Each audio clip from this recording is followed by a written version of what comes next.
Here we go.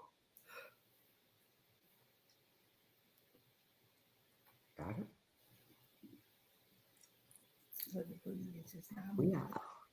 We are already live. I love it. We are live. What's up, good people? This is Carlos and Catherine Green of Power Couples Rock, and welcome to Popcorn Conversations, right? We've got popcorn here, but not only do we have popcorn tonight, we've actually got 3 other couples in the house, and we are so excited because we're going to have some great conversation tonight, and we want you all to join in with us as we go through some questions. But we're going to start off tonight just by thanking you all who are coming in, and then those who may be listening later on. We just hope this is going to be a rich discussion for you. And if you do have any questions, we want you to put them in the chat. Right now, we are live on Facebook as well as YouTube at Power Couples Rock. Yes. Right, Kat? That's right. We are so excited about our popcorn conversation. And the reason being is because we know a lot of couples out there, you just popping up, not even playing, you just popping up, just talking about nothing. You know what I'm saying? You need to be talking about something. Stop having these popcorn conversations. All right? But for real, but we're excited about you all being here. Hello. We have to say hello to everyone, but this is important because oftentimes in the thick and rush things of life, you know, you have those things that you don't plan, and those conversations come up and that you have meant to talk about, and you just don't get to talk about. There's a couple of things we're talking about tonight. Well, before we get to that question we left off last week, we're going to talk about like goals and why they're important because we're still in January. Yes. And they say National Quitters Day is January 10th. Okay. That your goals, you didn't already finish them and stop. You just ready to stop and go on to something else. But we have some couples in here. Whoa, I'm excited about these couples. And it's January 28th, okay? And they are still, on their gold train, all right? On the gold train? I know the gold train. Yes. This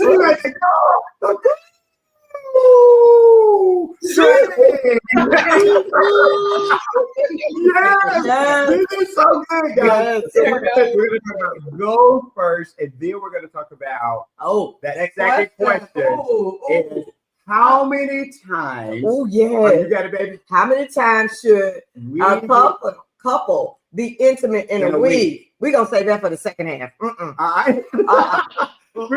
But before we do that, y'all, I can tell you that these couples that we have on tonight are absolutely amazing. They're great. They've been awesome. We've just been doing a great intensive talking about setting goals. And so we just want to introduce you guys here to the Springs. Springs, raise your hand. Say hello to the people.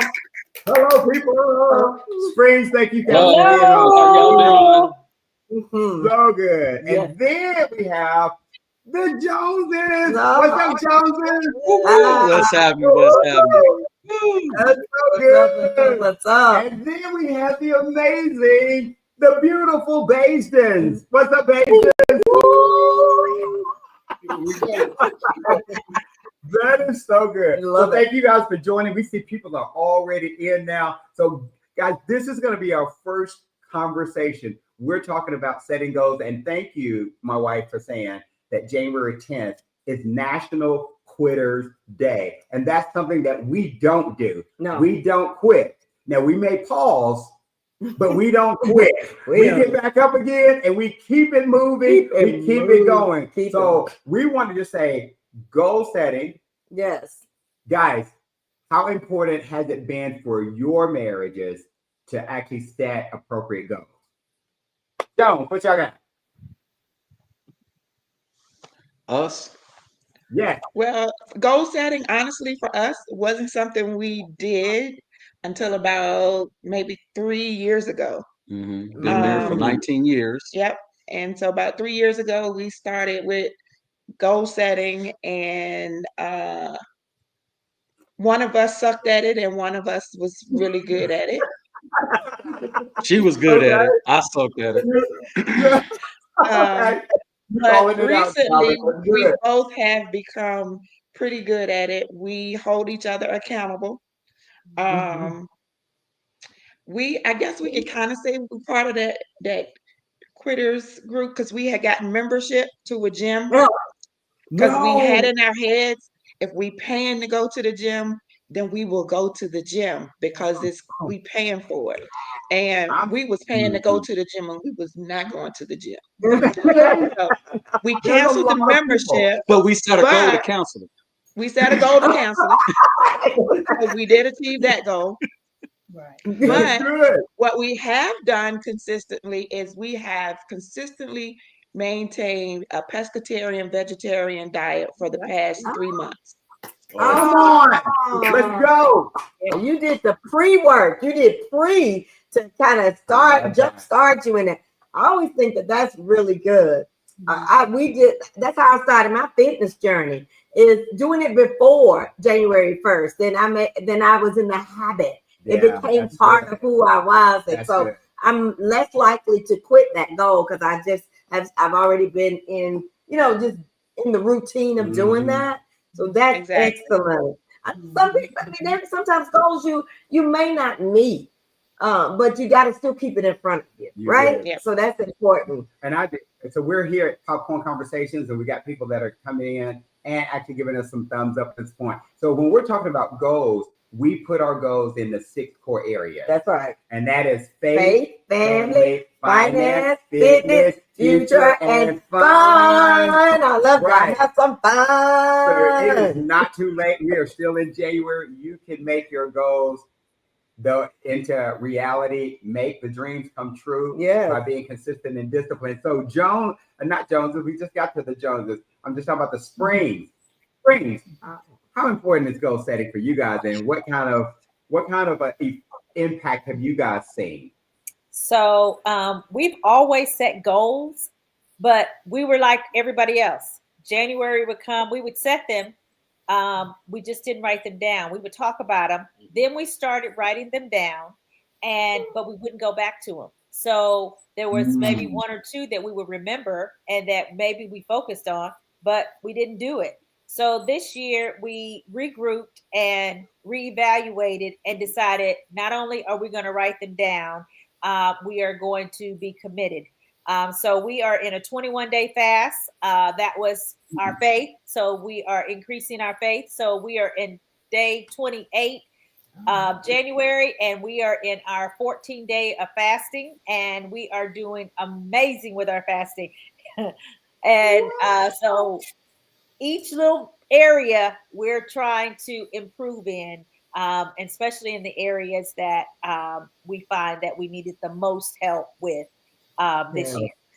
Okay, so should I keep this up if you're fasting? Should I? Not tempted by that. We're doing a partial fast, so we're good. There it There it is, right there. So the partial fast, I'm gonna eat my popcorn then. That's good. Welcome to everybody. Yes. Well, people, the key with the 6 core faith, the faith, family, future, fitness, and finance, that covers everything. And so, it just it sets that expectation. It just kind of keeps you focused. There you go. That's the word I'm looking for. Yes. Focus. Focus. Come on. Another F with the focus. Another F. Focus, Focus, and then you fast. Look at all that. Come on, Yeah. man. Then you move forward. Right. Right? And then you have freedom from your fast. You're able to move forward. Oh, yeah. He's dropping the bars. Y'all wait for him. He's dropping the bars. We need a script and verse now. Conversation where we're talking right now about goals. We have some couples. We've been in intensive and we've been talking about the 6 F's. Yes. Now we are going to get into our question about how many times should we be intimate in a week? That's coming up. And I think one of the couples said that might fit in one of these F areas. That can be a fun goal. Speaking of fun, Baisden. What do you got think about the setting your goals in the 6 core areas, any revelations from you all being a part of the intensive and now just being introduced to these 6 core areas in your life, any revelations that you can share? Well, as far as that, the 6 core values, we haven't had it defined as that, but we recognize now. I recognize that we are, operating in those facets. As far as she got a vision board, and we had it where we had certain things that she wanted to accomplish. It wasn't defined when, but it's saying we were working toward those goals. And even though we didn't define it as that, we looked at it later on and said, hey, we did that. That's right. We accomplished that. But it was only because it was only because we was focused on that areas. We was focused. We was focused. I'm talking about on one accord. Yeah. Now, when we wasn't on one accord, now it was discord, so stuff didn't happen. So you said you just dropped a nugget. Yeah. You literally just dropped a nugget, both of you all, because one, Monica said that we wrote it down. We did. And here's the thing, that in Habakkuk, it says, write the vision, and make it plain, so that those that see it can run with it. All right, so you just dropped that nugget. And then, Shawn, you dropped another nugget where you said we were focused when we were on one accord. Yeah. And then we weren't focused, meaning that I forgot the word he said. Discord. Discord. Yeah. Discord, which means dis, apart, separated. Yeah. And so people understand that when you are aligning yourselves as a couple, then you can achieve those goals. Yeah. Right. So I didn't mean to cut you off, but you guys were just dropping some hard truths and facts and nuggets there, and I just want to make sure people pick that up. All right, go ahead. I want to let you finish now. Well, so basically that's what it is. When we're one mind, we're walking together, one body. You know what I'm saying? We're gonna get to the destination that we discussed. Yeah, exactly. And the reason why Carlos and I are so adamant about the 6 core areas is because oftentimes you can just silo yourself and focus on one area. And then all year long, you're not looking at those other areas. And we believe like this is almost like a wholesome approach. Yeah. So you don't forget those areas, because when you focus, we're just gonna focus on our finances. And then you leave all these other things. Then you look at the year, you're like, we never looked at our faith. We just been going through the motions. We didn't really have any fun because we were so focused on. We boring. Yeah. Right. And it's just, and so this has been really, this has moved us so far in our lives by utilizing this, and we've been using it for a long time. We've actually trickled it down to our children, and they're using it. They know, and it's easy to digest. I think it's easy to implement. We do once a month, we meet about those 6 core areas. Now, some people may need to meet more often. We've had this in our DNA for a long time. Yeah. So we know the regular, but even when he's traveling or we're traveling, we go, it's at the end of the month. We got to look at our 6 core areas and just kind of see where we are. Because I do like to write things down, and you celebrate when you've accomplished stuff. Yes. It's like, that's good. You need that little push along the way so that you can get beyond like the next month and the next month. And so that's why you incorporating that on a monthly basis and talking about it is very crucial to growing in your relationship. Yeah. I like to hear from each one of you all, like, what is one thing that you've actually been able to accomplish this month by setting your goals? What's that one thing that you did that you're like, yay? In one of those areas, you got to call the area out.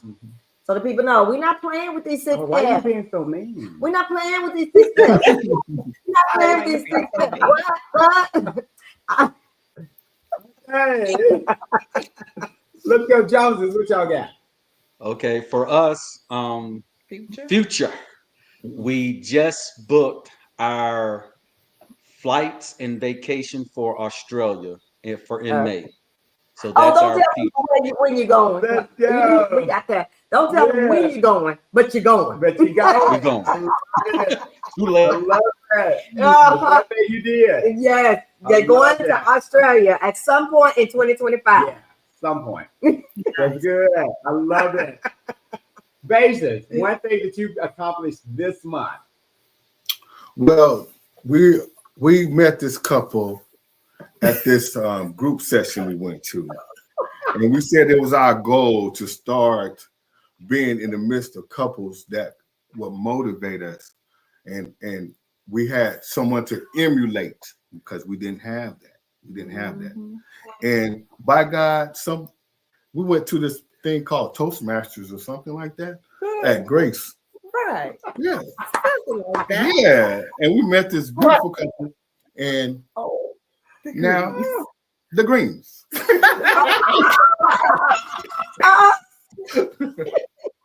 So that was one of our goals, and we've achieved it. We have achieved. That's so good. Oh. Well, you got us now for life. Don't be trying to get rid of us. You get ask people when you're in, you're in. You are in like me. I know. No, that's good. We appreciate you all sharing your goals, one of your goals that you've accomplished this year. We're going to hold you accountable. We want to didn't get the spring. We didn't get the spring? No.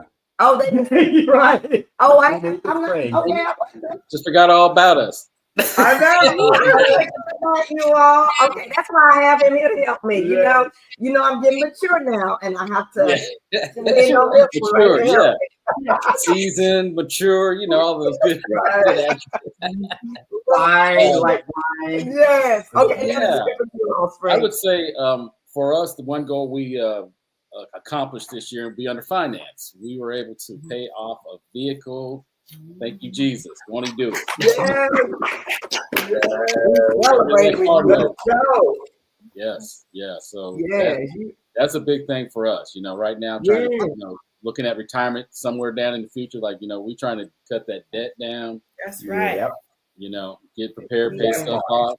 That part. Yeah, That y'all focus. I love it. We Oh, celebrate you. yes, We we celebrate all of you all for the goals that you've set so far and that you have accomplished. We want to just say greeting and welcome to everyone for joining us on our popcorn conversation. We were just talking about goals and how things that we've accomplished and how we're going to continue to hold each other accountable. And we're going to get into this question that we left off last week. Yes. The fun part about it, is we're going to have these couples help us talk about this. And this is exciting. This is so How many exciting. times should a couple be intimate in a week? Oh my goodness. Let me get some water. Hold on. So let's talk about, let's open that up. Mm. How many times should a couple be intimate in a week? So let's define, right? Everybody got some water. Okay, that's it. I love parties. I know. But Let's go. Let's go with let's go. Put on your goggles, and we're gonna go into the 12 feet right now with this question. So then, when I looked at it, I said, okay, so there was a comment that was made last week to say, okay, well, intimacy and sex are different, right? So let's define what intimacy is first, then. And then we would love to hear from the couples, like, how would you define intimacy? What does that look like for you all? And we'll go with the Springs first. How would you define intimacy? So, PG-64. so I think intimacy is something where you connect together in whatever way. It's a physical touch. It is being together, being connected. Is intimacy. And so I feel like it should be daily. There should be some type of connection that I have with him every single day. Just like that. It should be, if it's a kissing, if it's a touching, there are certain things that he does that we won't talk about on air. Yeah, I mean, that You got to pay the husband tax. He knows what he does. He knows what he does. Come on. That's my boy right there. Greg. I love it. That is my definition. Would you agree? Yeah, or you got something else you'd like to add? No, I agree. You know, intimacy, it could be how you define it, you know. Yeah. So, I mean, we're kind of touchy-feely. I'm always touching on her one way or the other. You know, whether the first thing in the morning or coming in from work, you know, it's the affection's there, you know. And sometimes, you know, it's just intentional. Just to let you know I'm there, I love you, care for you, you know, and yeah. I love that. Wow. And folks out there, this is a couple that's been married over 30-something years. 33, baby. Still. And you still touching her? Touchy. Still. Yeah. Hey, you got to pay that husband tax. You walk by, you might get touched.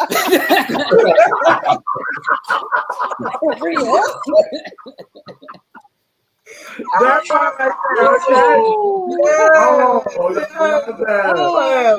That's good. That's good. Mm-hmm. Okay, Joneses, what y'all got for it? Ditto. Yes, ditto. I think one of the things, Jocelyn and I, we're fortunate enough to have a marriage ministry, and one of our sessions we did non-sexual touch, and so I think that having that touching each other, we're being more intentional. Because Jocelyn, I'll touch her, and I have to put coins in the jar and let her know, hey, babe, because she knows. She just walked past the room in a certain way. I'm like, let's go. So when I have that non-sexual touch, with her, I actually call it out so she can remember. I'm holding. This is non-sexual touch. Just driving in the car, I put my hand on her leg or whatever, and I say, hey, put one in the jar for me. This is non-sexual touch. Wow. So okay, I was going to ask you, like, what is an example of a non-sexual touch? But you said putting your hand on her leg is a non-sexual touch.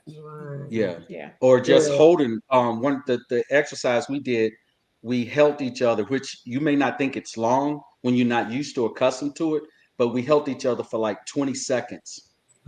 And just 30 seconds. And for me, I wasn't used to that. So I'm like, oh my God, this is a long time. But for her, she just wanted to embrace, I guess, because the way I felt, she just wanted to. All your muscles and stuff. Okay, go ahead. Okay, I'm gonna leave that alone. So, and for me, intimacy for me really is, him spending time with me, but I also incorporate seeing him as my head. Step up as the head, as the spiritual head, as the the head of the house, and so for him to say, if he'd be like, hey baby, come on, we need to pray right quick, I'm gonna be like, okay, and then when we finish praying, we can pray again, because I can call on the Lord a little bit more if you need me to, because for me, those types of things are a turn on for me, to see him operate in his purpose as the head, like him just making a decision, or to see him outside, doing, manly work outside or working on the cars. It's like, okay, mister, go ahead, you get finished. So that's very intimate for you then, right? Yes. That what he's doing in that. Yes. So I would agree with the Springs. I think there should be some level of intimacy daily, multiple times. I like that. Yes, and I'm embarrassed now. So go ahead. No, go ahead. You embarrassed. Huh? For what you said. I'm blushing. I like it. What do you guys have, Baisden? Well, when I think of intimacy, I think of touch, of course, but then also just understanding like what your husband's love language is. Like you mentioned, tasks around the house and things like that. For Shawn, it's gift giving. He always, and I don't, it could be the smallest thing. He's the cook in the house. So, you know, that's intimate to me, you know, because he's always making sure he prepares things with me in mind. You know, he'll cook it just the way that I like it. And this is daily. So that's our intimacy that we have daily. And then in terms of the touch, we often just, you know, cuddle up on the couch and we'll watch a cowboy and Indian movie, or we'll watch some show called Blade with this dude who's just out there cutting grass all day. That's his thing. I'll sit there and watch that with him for hours, you know, and so that's our form of intimacy that we have, you know, daily, and you know, because when you say intimacy, I was like, okay, wait a minute, are we talking? We getting all the way there, but you know, this is there too. You know, this is all. Yeah, it is. Yeah. So yeah. We have to get people to think outside of the box. outside, because I think it's those levels of intimacy that really make you want to go all the way there. You know, you got to start first. You know, so Exactly. Yeah, but I like the way you fold them towels. All right. Okay. And I fold them just like she like them. That'd be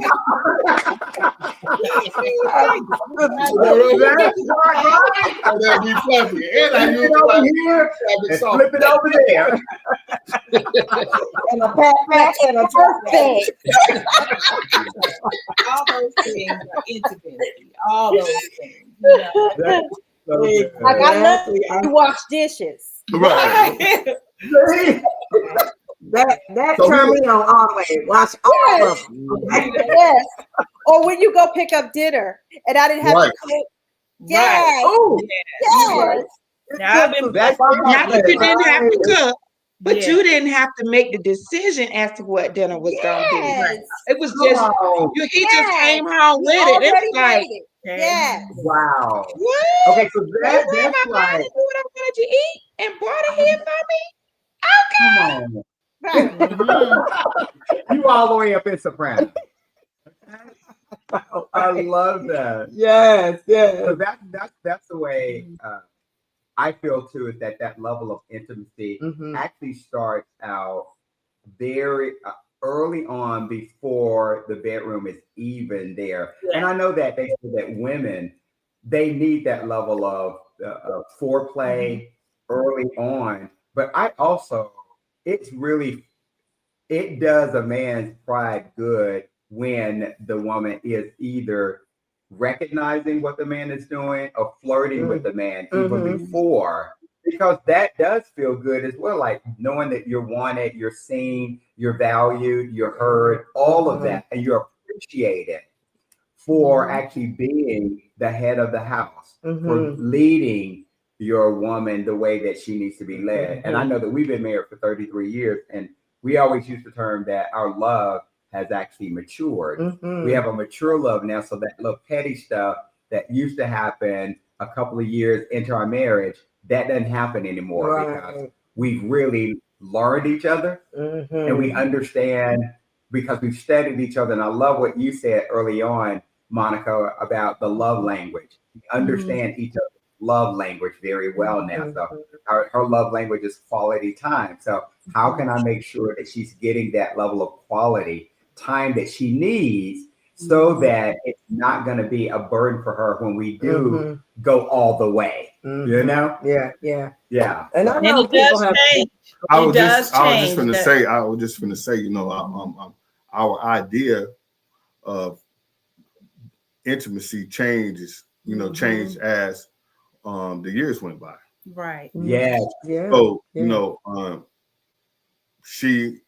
I now focus more on her feeling safe, you know, and comfortable in situations, you know what I'm saying? So and protected. That's, you know, as a whole, you know what I'm saying, all across the board. I try to be that. So I she say, well, I try to anticipate what would need to be done. I try to anticipate that. you know. That's important. And I pride myself on that, you know what I'm saying? So she was like, oh, I need this. I said, well, there it is over there. Go get it. You know what I'm saying? It's there. But then, you know, because I say, well, she gonna need this, you know, later on. Good, but at good. the same time now, she done said, like, look, man, I want to be able to leave the house to go get something. You know, everything is there. You've already supplied all the needs, right? Right. Yeah. That's just my idea, you know, my idea of, you know. I think it's very key, no matter what stage we are in, no matter what we're going through, that you have open dialogue about it.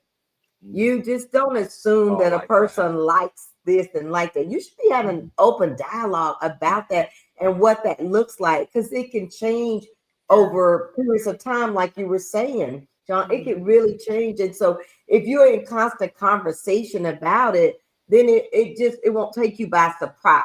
Yeah. And understanding that. And I know that we definitely have had open dialogue consistently. Some people are afraid to talk about that, but it's the most intimate person you're going to be with on earth. You might as well have the dialogue about what that looks like, what intimacy looks like for me, and what it looks like for you is very important, and you can work towards it.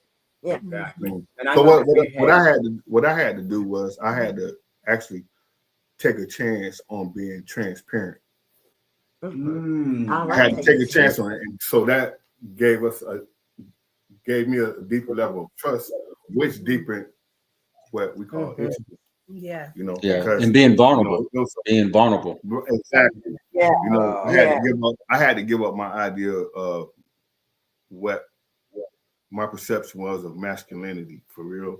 Yeah. Oh, that's a I had to do that. I had to do that because, you know what I'm saying, I had to take a chance on I didn't go for real. Yeah, I had to take a chance on, you know, shedding tears in front of her and not feeling like, man, if I did that, man, it's just gonna mess it up. That was it. You know what I'm saying? And I had to do that, you know, because I didn't have nowhere else to go, because that's my better half, and I'm supposed to be able to take everything to her, you know. And I took a chance to do that. I took a chance. I put myself out there, you know what I'm saying? And I didn't know how I was going to be received. I think because he did that, so that just even, you know, that just even strengthened our bond, because now, you know, I feel like he trusted me with his heart, and I have to safeguard it. You know, I couldn't allow, because protection is for both of us to give. That's the job of the rib. Yeah, that's the job of the rib. That part.